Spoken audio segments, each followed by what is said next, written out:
We are back on Geocaching World with Head Hard Hat, Andy Smith, and me, Dave Dufour, here on RVNN.TV. We're talking about my first geocaching experience, and now comes maybe a little critique and discussion of what I might have done differently.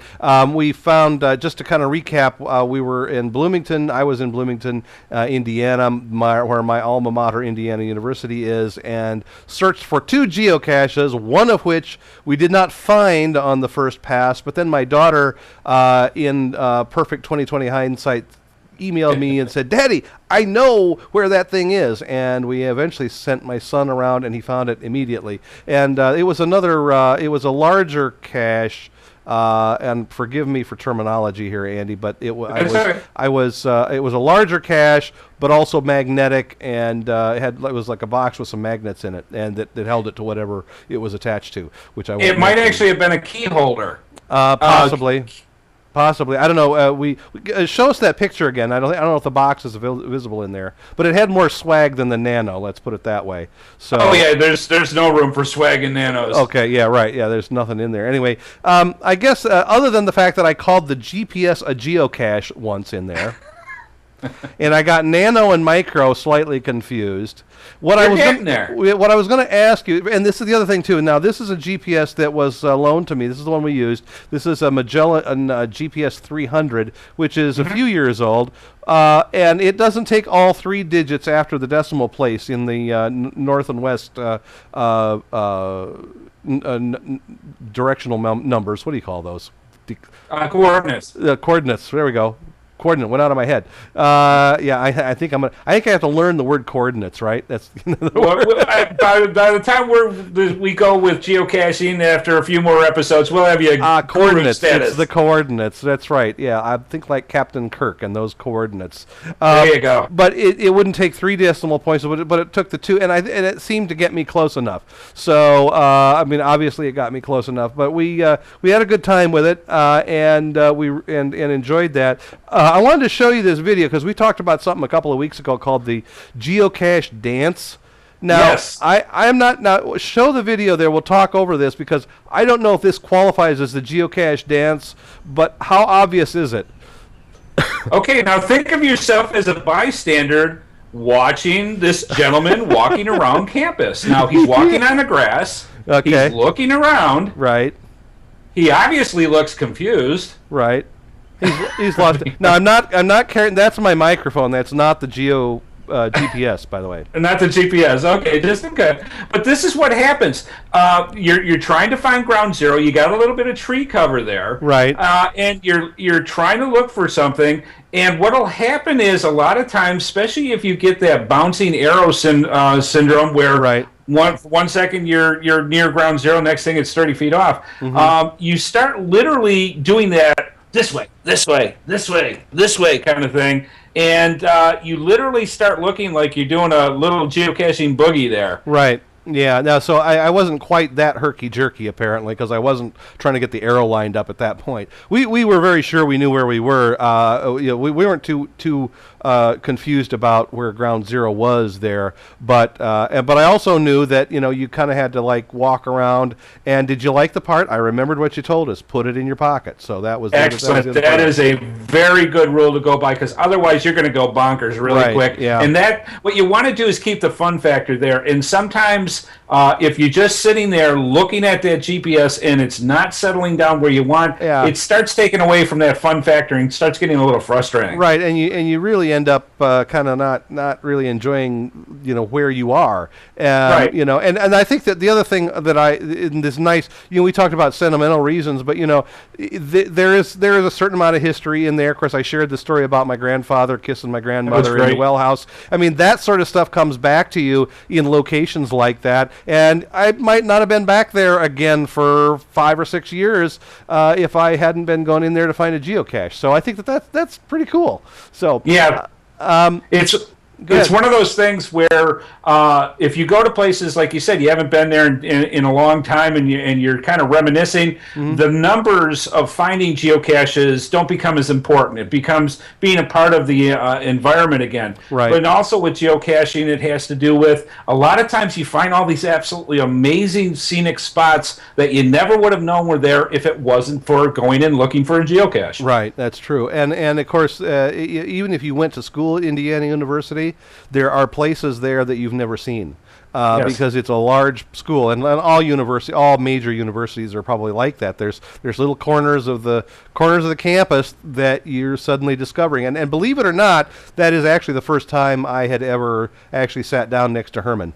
So because Herman hasn't been gone that long, so it was kind of neat to see that.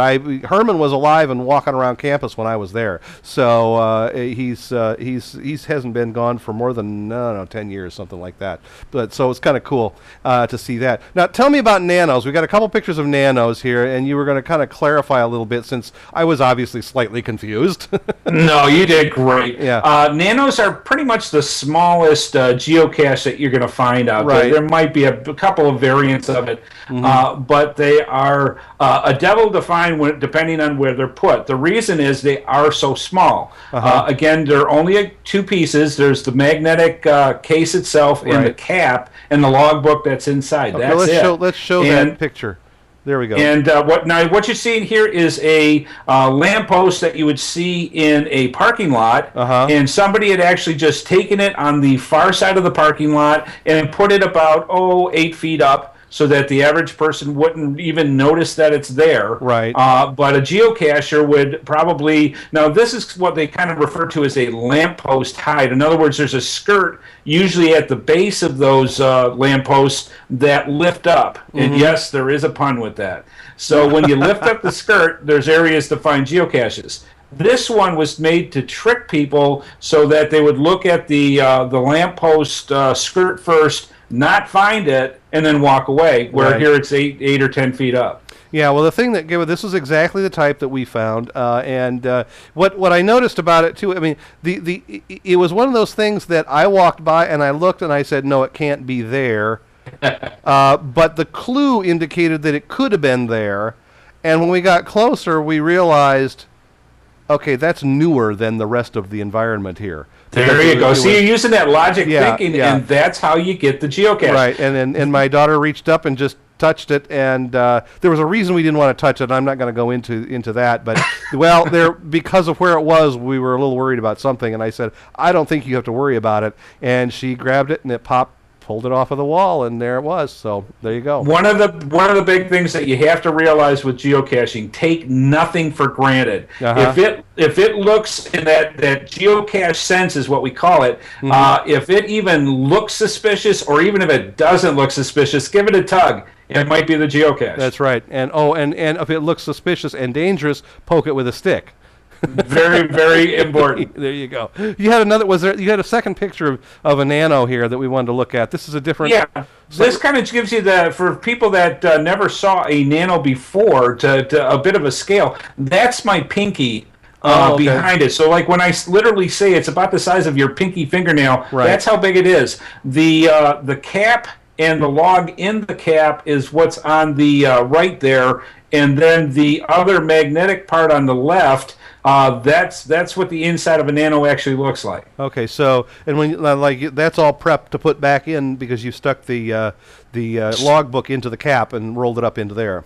Yep. Then all you have to do is just place it gently back in, and screw it together, and away you go. Now, somebody actually came up with the idea, which I really love. If you take a piece of toothpick and make it just a little bit taller than the logbook itself, and the people actually glue it to the end of the log and then roll it up. It makes rolling those a lot easier, because you could spend 3 or 4 minutes trying to get it tight enough to fit in the cap. Right. Yeah, we didn't really have a problem with this one. The only problem we did have was that it was that particular log was full, so we had to kind of really squeeze our name into kind of the tail end of it, and before we could put it back. I really wanted to log that one. Now the other one we did not log. I didn't log, and then I didn't log it on Geocache. I don't feel ethically that I actually found it, but we sort of did it by remote That's control. good, and that actually is a good subject because the way people do geocaching, and this is a huge subject.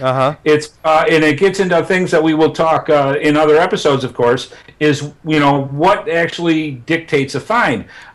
There is nothing wrong with what this is called. Your first one was what you would refer to as a DNF, a did not find.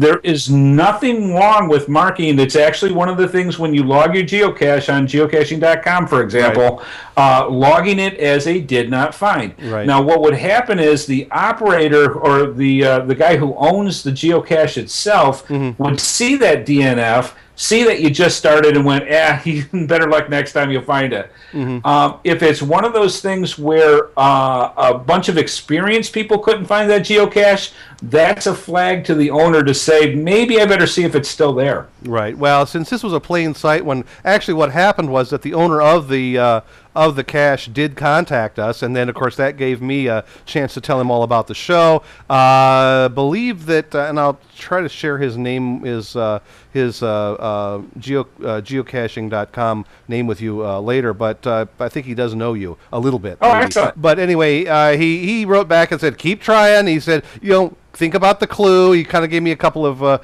pieces of direction, but I think that was probably our largest mistake. Was I didn't pay quite enough attention to the descriptive clues that were involved, and there was one, the encrypted one that you have there. There was a little bit of the hints are sometimes little puns, aren't they? Yes. Matter of fact, if you really wanted to analyze what it takes to find a geocache by looking at the geocache page itself that gives all the information. Right. The three areas that you really need to look for to give you all that information, one's the description, like you said. The other one is the name. A lot of times there are clues in the name of the geocache that's going to help you find it. And then finally that hint area. Right. Well, of course, this particular geocache had the name Herman in it. So that's one of the reasons I knew in a general sense where that thing was. But again, we didn't, even knowing that, I didn't find it. So anyway, but it's all experience. After a while, when you're on your 250th geocache, it'll be nothing to you. I will just laugh at my former self, right? Okay, we are going to come back in just a minute. We're going to talk about a whole bunch of goofy stuff I found on eBay that says it has to do with geocaching, and that'll be fun because Andy will get to tell me exactly what those things are. So stay with us on Geocaching World. Got a question or a comment about geocaching? Send it to geocache@rvnn.tv or leave us a voicemail at 877-578-RVNN extension 714. Tell us about a cache you especially enjoyed finding, and we may feature it in an upcoming episode. Follow RV Newsnet on Facebook and Twitter, and you can receive text messages to alert you when we're streaming live by texting RVNN to 72727. That way, you can join us live in the chat room, ask questions, and become part of the RV Newsnet family. Remember, any photos or other material submitted to us become the property of RV Newsnet and cannot be returned. For more TV like this from the world of RVs, head to rvnn.tv.